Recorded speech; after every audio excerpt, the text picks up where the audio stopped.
أعوذ بالله من الشيطان الرجيم.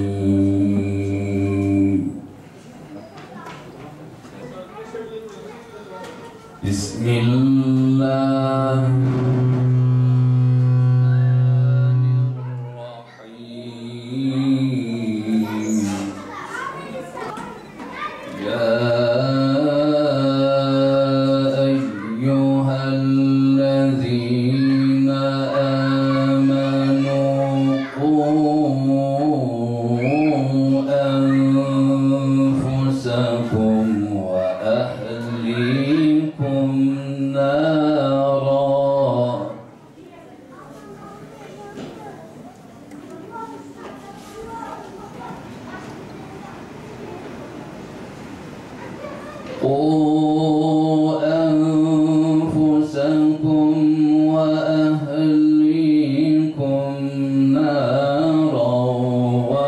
وقودها الناس والحجارة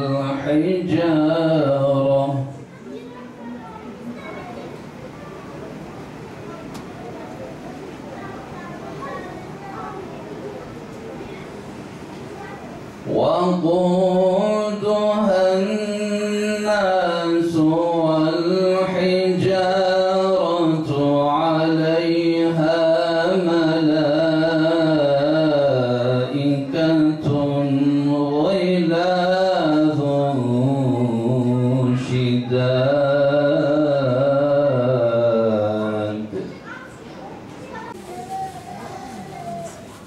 عسى ربكم أن يكنات.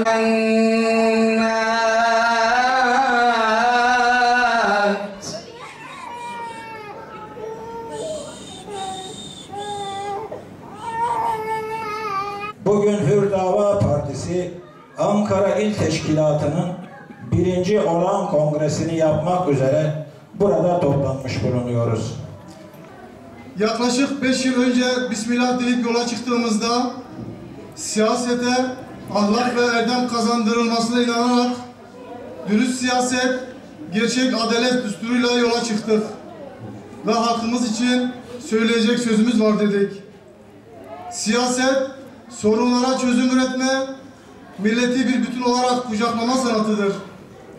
Bizler biliyoruz ki hizmet siyaset ile başlar. Bununla birlikte siyaset tabiatı gereği zor, meşakkatli ve mesuliyetli bir iştir.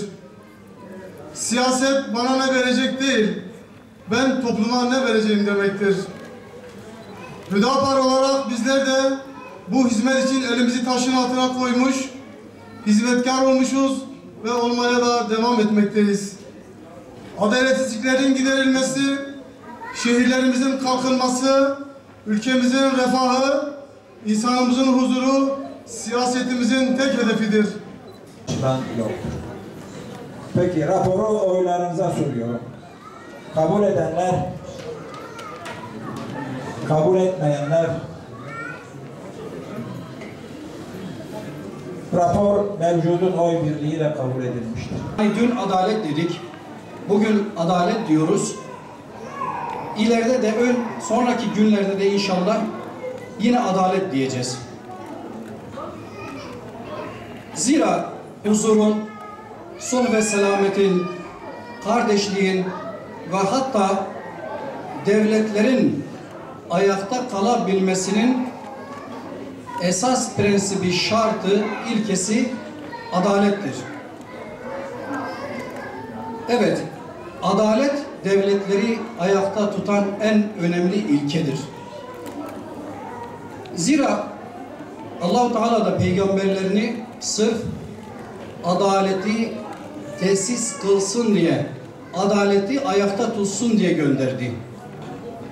yerde, göklerde, bütün kainatta, denizlerde var olan her şeyi insanoğlunun hizmetine sunmuştur. 28 Şubat denildiğinde de aklımıza hep 20-25 yıldır cezaevlerinde ömür tüketen Yusufiler gelir. Ve Yusufilerden bahsedince de yine son dönemlerde aklımıza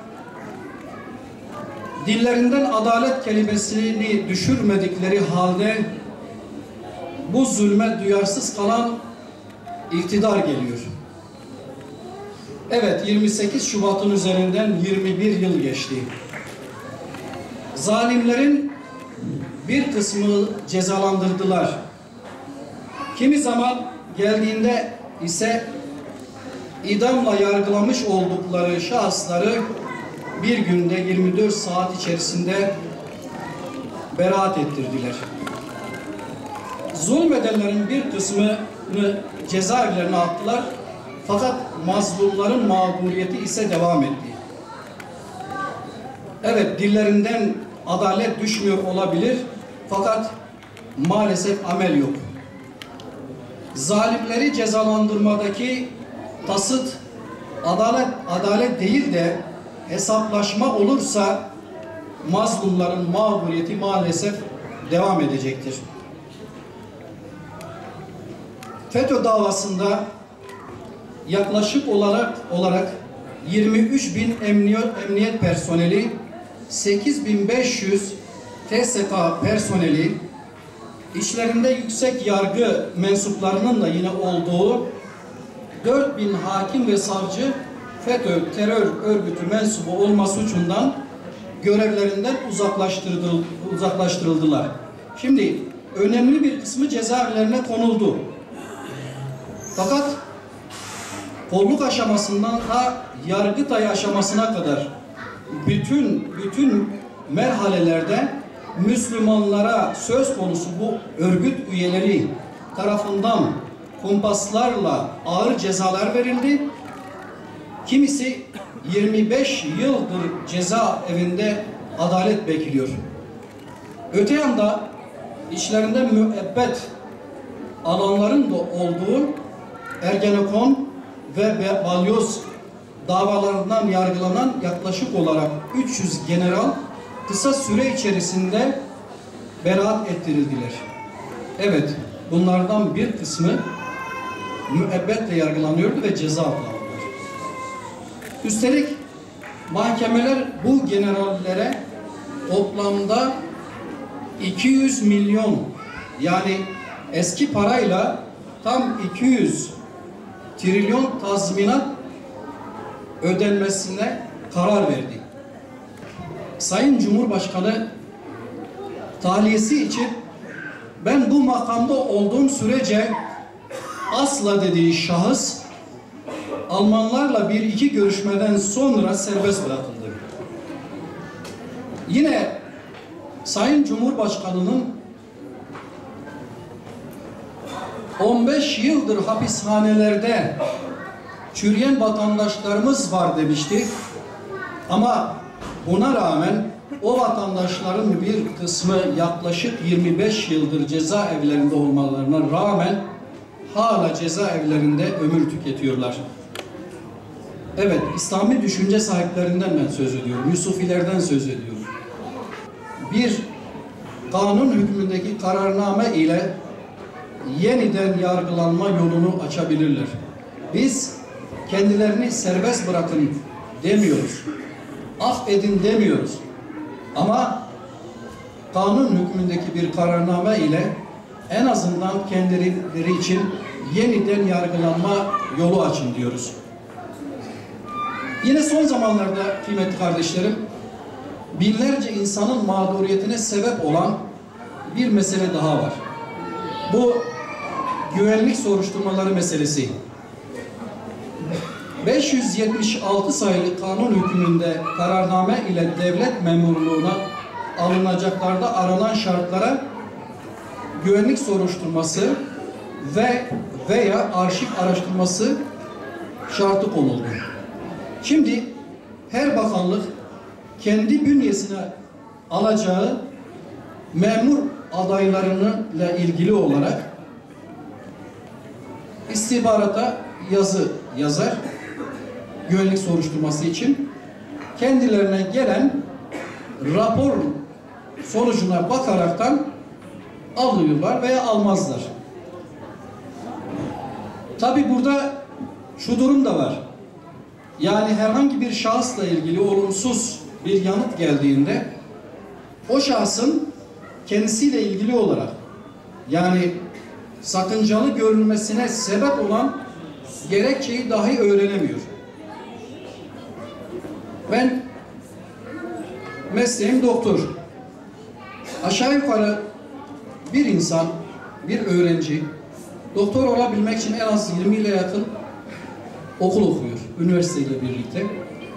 Şimdi düşünün, 20 yıl emek harcamış, belki de babasının emekli maaşıyla geçinmeye çalışmış, okul okumuş.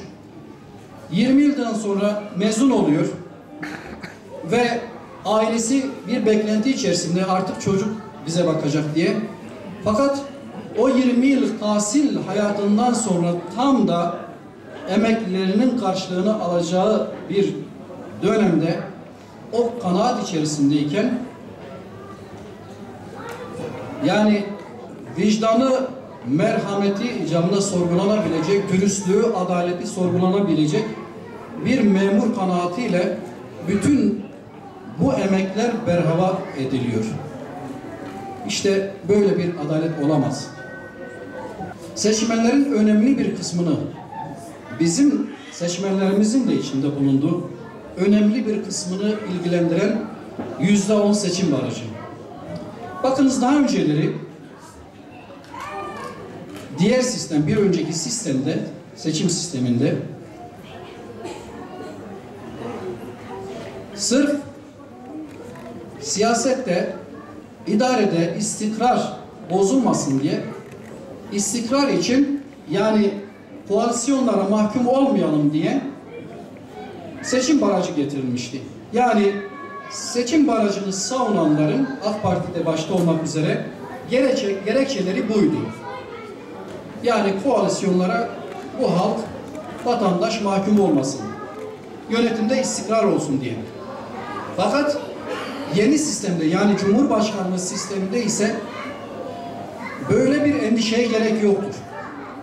Zaten seçilecek olan Cumhurbaşkanı kendi kabinesini kendisi oluşturacak. Yani meclis dışında oluşturacak. Dolayısıyla koalisyonlar mümkün olmayacaktır.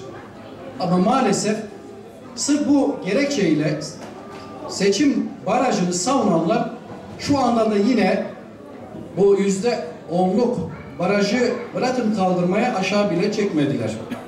Ama biz şunu söylüyoruz, diyoruz ki kesinlikle baraj kalkmalıdır. Neden? Çünkü bir kısım seçmenin iradesini görmezlikten geliyorsunuz. Yani burada temsiliyette eşitlik ilkesini ayaklar altına alıyorsunuz. Evet, illa adalet diyoruz. Gayrimeşru yollarla meydana gelen nesil toplum için bir felakettir. Haya ve iffetten yoksun, batı tipi yaşam tarzı ve evlilik dışı ilişkiler nesil emniyetini tehdit eden en büyük sebeptir. Şimdi biz iktidara şunu söylüyoruz. Bir kere zinayı zaten yasaklamanız lazım. Ama bundan daha önemlisi, zinaya giden bütün vesileleri, yolları bir kere tıkamanız, kapatmanız lazım. Çünkü Allah Teala zina konusunda وَلَا تَقْرَبُوا diyor. Zinaya yaklaşmayın diyor. Çünkü o Allah muhafaza, o çekim alanına girdikten sonra kendinizi muhafaza etmeniz çok daha zor. Dolayısıyla zinaya götüren bütün, yani fuhuşa götüren bütün yolları da bir kere hükümetin tıkaması lazım. Zira zina, fuhuş, kürtaj, alkol ve uyuşturucu gibi aile ve toplum yapısını tehdit eden fiillere gösterilecek en ufak bir müsamaha aile ve toplum temellerini derinden sarsacaktır.